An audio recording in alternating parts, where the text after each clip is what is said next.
अरे अब कुछ मत पूछ विमला, लाख जतन करने के बाद भी महीने के आखिर तक हाथों में चमन्नी भी नहीं बच पाती। कभी अपने लिए कोई छोटी सी भी चीज लेनी हो तो 10 बार सोचना पड़ता है। तू सही कहती है, आमदनी तो बढ़ती नहीं, लेकिन दूसरी तरफ महंगाई दिन ब दिन बढ़ती ही जा रही है। राशन वाले का बिल, दूध वाले का उधार। अरे तुम औरतें बस इसी तरह जिंदगी भर रोती रहोगी। खुद के पैरों पे खड़े होने की सोचो, तब तुम्हें पैसों के लिए किसी का मुंह नहीं देखना पड़ेगा। अरे तू इतनी बड़ी बड़ी बातें कर रही है, तू ही बता दे हम क्या करें। हम औरतें चाहे तो कोई छोटा मोटा व्यापार कर सकती हैं, जैसे कि साड़ी बेचने का। सुधा की बातें सुन सब औरतें हंस पड़ती हैं। ना भाई ना, मेरे पति को ये सब पसंद नहीं है, वो तो मुझे मार डालेंगे। दूसरी औरतें भी विमला की बात से सहमति जताती है और साड़ी का व्यापार करने से मना कर देती हैं।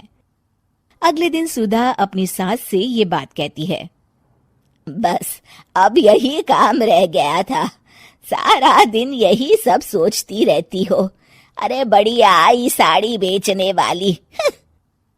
तभी वहां सुधा का पति विवेक आता है। अपनी माँ की बात काटते हुए कहता है, अरे माँ, सुधा ठीक ही तो कह रही है। अगर ये साड़ियों का व्यापार करना चाहती है तो इसमें क्या गलत है। मुझे तो सुधा की बात पसंद आई। अरे मजाक है क्या व्यापार करना? अच्छे अच्छों की खटिया खड़ी हो जाती है। मैंने दुनिया देखी है। बेटा तुम लोग ज्यादा हवा में मत उड़ो, और फिर साड़ियाँ खरीदने के लिए पैसे कहाँ से लाएगा? तुम उसकी चिंता मत करो माँ, मैं देख लूंगा। अगले दिन विवेक अपने एक दोस्त से कुछ पैसे उधार लेकर साड़ी के कारखाने से बहुत सारी साड़ियां खरीद लाता है। ये लो सुधा, तुम्हारा ऑनलाइन अकाउंट बन गया है। अब लोग घर बैठे तुमसे साड़ियां खरीद सकते हैं। ये तो बहुत अच्छी बात है। हाँ, और इतना ही नहीं, मैंने इसमें सभी नई डिजाइन की साड़ियों की फोटो भी अपलोड कर दी है। अब बस तुम देखती जाओ। कुछ दिनों के बाद। नमस्ते, मुझे सुधा जी से मिलना है। ओहो, तू कौन है और मेरी बहू से तुझे क्या काम है? माँ जी, मैं सुधा जी से साड़ियाँ खरीदने आया हूँ। अरे बड़ा बेवकूफ है तू, इतना बड़ा मीना बाजार छोड़कर यहाँ साड़ी खरीदने आया है। तेरा ऊपर का कोई पेच ढीला है क्या? अरे माँ जी, आप नहीं जानती, आजकल ऑनलाइन का जमाना है, समय और पैसे दोनों की बचत होती है। तभी वहां सुधा आ जाती है। सुधा बिरजू को साड़ियां दिखाती है। क्या बात है सुधा बहन जी, आपके पास तो बहुत ही सुंदर सुंदर साड़ियां हैं। एक काम करिए, ये वाली दे दीजिए और ये वाली भी। छोड़िए, एक काम करिए, ये सभी ही दे दीजिए। सुधा की सास हैरान रह जाती है। अरे इतनी साड़ी का तू करेगा क्या?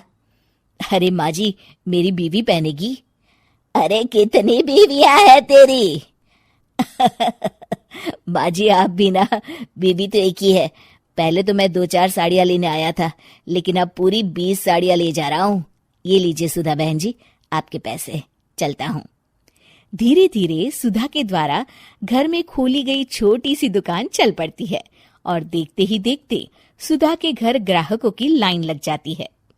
पैसों की आमदनी देख सुधा की सास की आंखें फटी की फटी रह जाती है। जा बहू, अब तू थोड़ा आराम कर ले, इन लोगों को मैं साड़ियाँ दिखा देती हूँ। माँ जी आप? अरे हाँ हाँ, अब जा भी। इस तरह सुधा की सास भी उसके कारोबार में हाथ बटाने लगती है। देखो सुधा, तुम्हारा व्यापार तो चल पड़ा। पिछले कुछ महीनों में इतनी कमाई हुई है कि तुम्हें यकीन नहीं होगा। सच? हाँ, और तुम्हें पता है माँ, दोस्त से लिया हुआ उधार भी चुकता करके अच्छे खासे पैसों की बचत भी हो गई है। सुधा की सास अपनी बहू और बेटी की कामयाबी पर बड़ा खुश होती है। बहू की तरक्की देख के मैं बहुत खुश हूँ बेटा। तूने साबित कर दिया कि अगर पति का सपोर्ट मिले तो पत्नी कुछ भी कर सकती है। जी माँ जी, आपने बिल्कुल सही कहा।